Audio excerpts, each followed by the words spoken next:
The time has come. I have finally received all the parts that I need to fix the shifter issue on the Z. And if you missed what happened, recently I shifted a little too hard into second and pulled the entire shift linkage down, and it was dragging on the drive shaft. And I had to pull it up past this rubber boot, and it just was not a good time. Not ideal for a daily or any car in that matter. So instead of buying another OEM shifter plate, I decided to go with the Z1 short shifter paired with this excessive Z32 shifter bracket.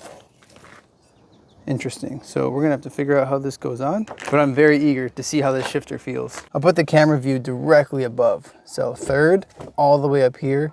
Fourth, all the way back here. And when you're in gear, it has that much play too. Not so much forward and back, but side to side is pretty crazy. Neutral trek is crazy.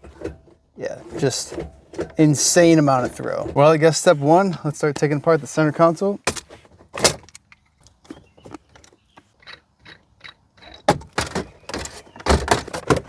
Now, the only thing I have plugged into the center console is this little light, not even the cigarette lighter, because we verified that this does not work, unfortunately. And no, it's not because there's a penny in there, although that will definitely blow a fuse. Ah, yes, you can see the rubber bushing that's torn down there. See how much it's flexing? That's just me trying to put it into second. And this is the lateral play that we were feeling. And that's it riding on the drive shaft.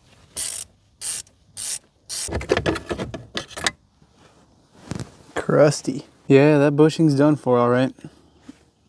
Ooh, see that shiny piece on the drive shaft? Yep, we were definitely grinding. I'm even noticing a shiny piece on the shift linkage itself. Yep, definitely grinding there too. Looks like we got all the hardware off from the top end. Let's get under the car and take off whatever's left. All right, let's see here. All right, so here's our shifter bracket right here.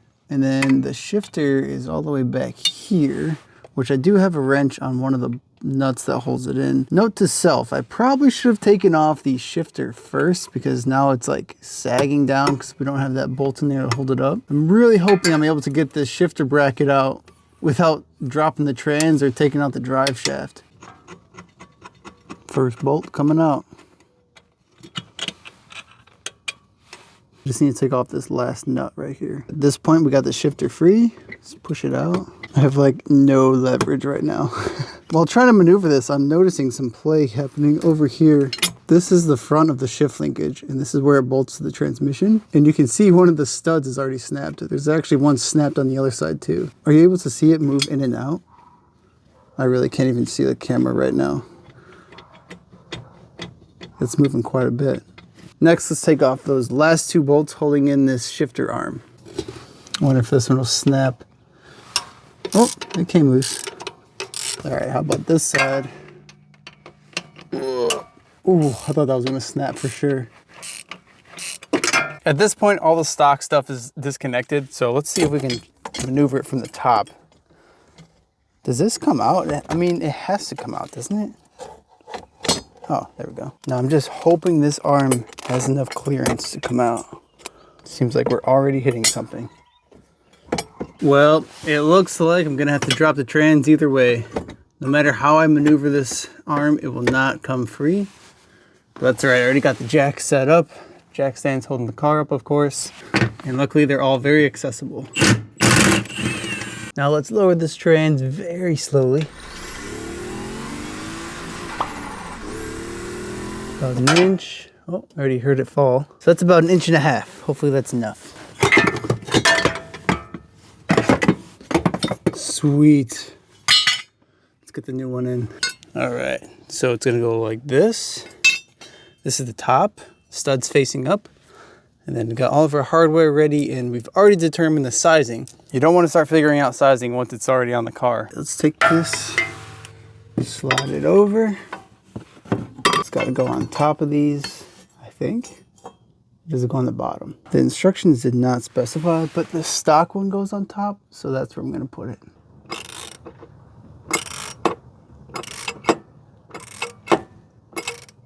So the directions for that shifter plate say to leave all the bolts snug, but not tight all the way, and then install the shifter to verify the operation is correct. Because it is slightly adjustable and there's not much movement, but there's just enough to make sure it gets in and out of gear with no problem. So next, I think we should install the shifter. As much as I'd like to put the trans all the way back up, it might be better to just wait, just to make sure this works. It looks like we got some washers of some sort. This did not come with any directions, so that's nice. 2 washers on the outside here. But like, what are these for? I'm sure the nuts are just to secure it into that base plate. But as for this big washer, yeah, I'm not too sure about that one. Let's just slide it on and see what it looks like. Also, which way is front and back? I'm assuming it tilts towards the rear. It does have a slight bend to it. Just gonna start securing these top 2 nuts. Not tight all the way, but just enough so I have some wiggle room. Because I think next I'm gonna try and mount the linkage to the bottom. I ended up running through the gears and verifying that the shifter was in the correct location. I reinstalled the transmission, tightened all the bolts, so everything under the car is ready to go. Before I put the car on the ground, I want to run through the gears one more time, just to make sure everything is in working order. Oh man, this shifter plate sits really close to the chassis actually. Oh, I didn't tighten this top one down yet. Maybe I should do that first. The tolerance is too tight to even fit a socket over it. That's all right, just use open end wrench. There we go.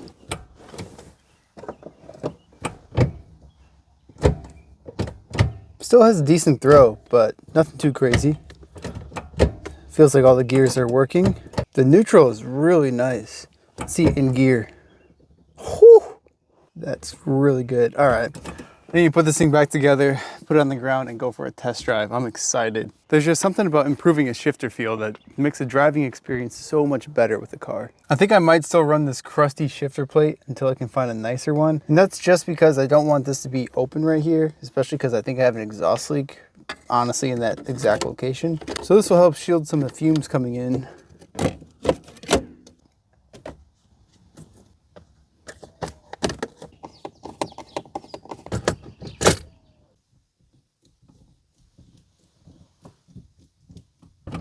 Oof, it's so solid. So the main difference is the shifter is now mounted directly to the trans and not the chassis at all, which is similar to a 240. Even though that's a minor detail, it still adds to the theme of this build. 240 ZX, combining the best of both worlds.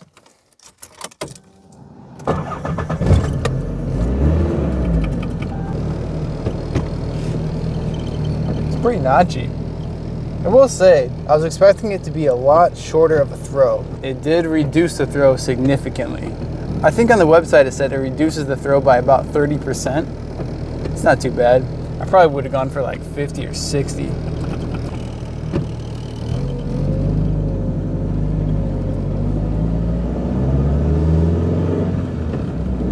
Oh yeah, that's good. That's nice.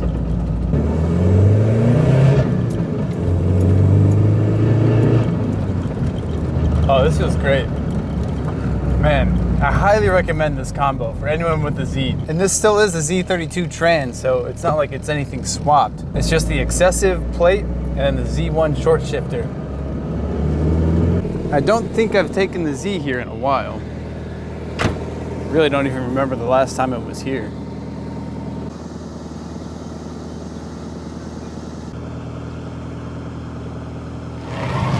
Well, somehow we ended up at a drift event.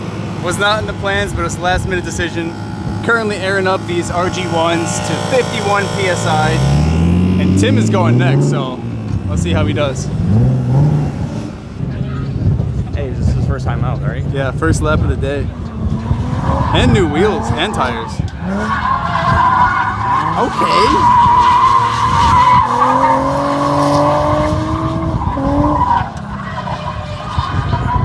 Oh, that's all right. That's gonna be me out there, I already know.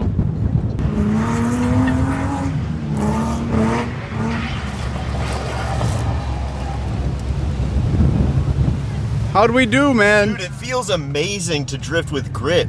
The first time I've drifted with this car with like actual like grippy tires. Well, they're not grippy, but they're brand new. Right. I rode like some really like some scrubs last time I drifted. Yeah. This thing has like some kick to it. I love it. Dude, you were getting down. I spun so bad in the beginning though. You see me enter?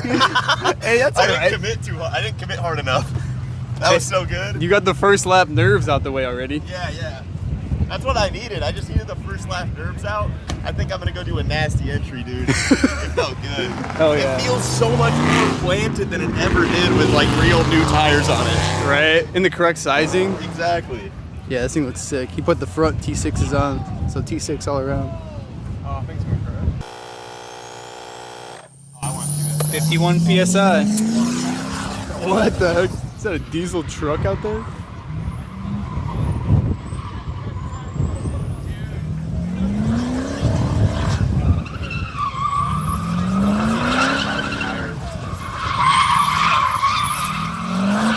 Dude, he's getting it.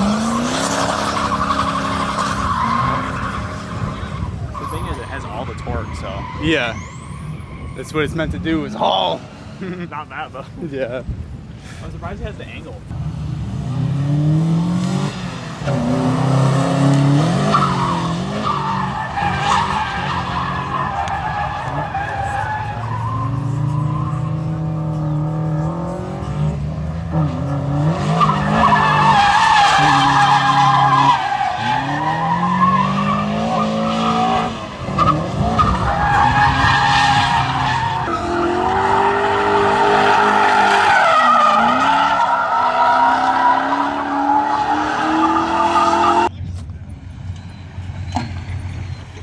Mr. Ding Dong. What's up? How you doing, sir? Pretty good. You're shredding. My tires feel a little chunky. Do they?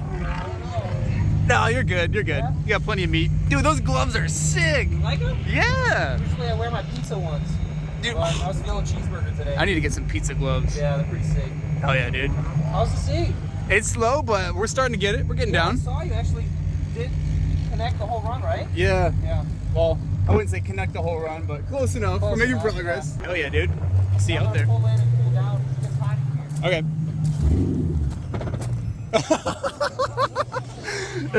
That would happen. It happens. It's all right. All right, let's get it a lap.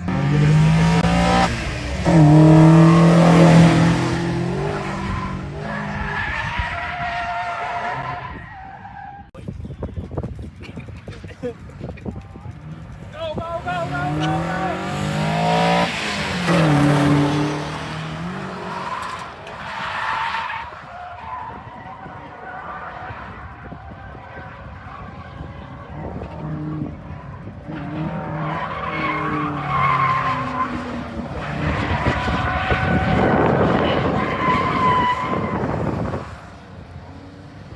Tim with the quick torque check, like a responsible young man. I learned this from tracking the Civic. Really? After like any sort of hot session and like heat cycling, the lug nuts will lose their torque. So you usually can get like a full spin of them after a session, but it's pretty wild. So Yeah, definitely losing check your get a blitz torque wrench and check your All right. You got a subtle flex. Freaking Tim. I'm gonna try and get an in-car shot, but I forgot my additional mounts, so I just zip tied my tripod to the bottom here and obviously to the seat. Hopefully it'll hold it without flinging it out and moving the camera around too much, but we'll see how it goes. Mr. Ding Dong's heading out for the day. See you, dude.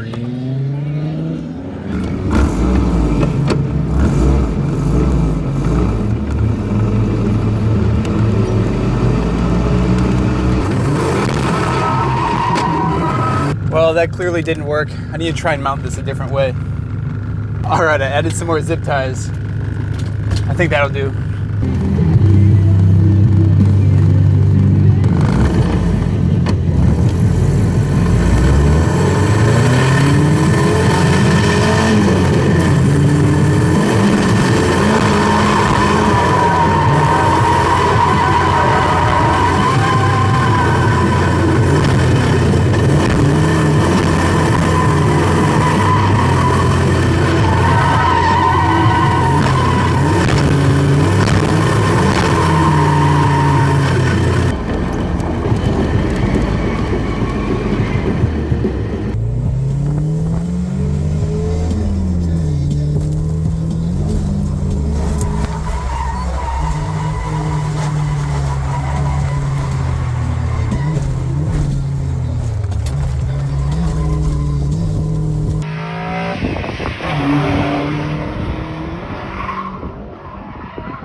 Oh yeah. Oh,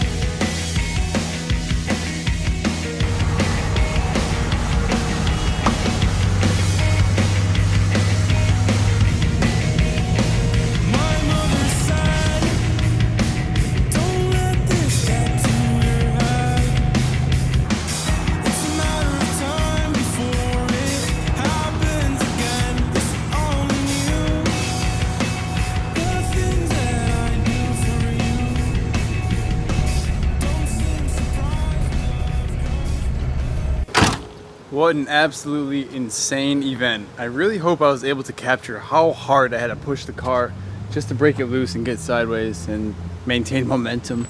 We did have a little bit of a mishap here with the fender, but this is honestly not bad at all.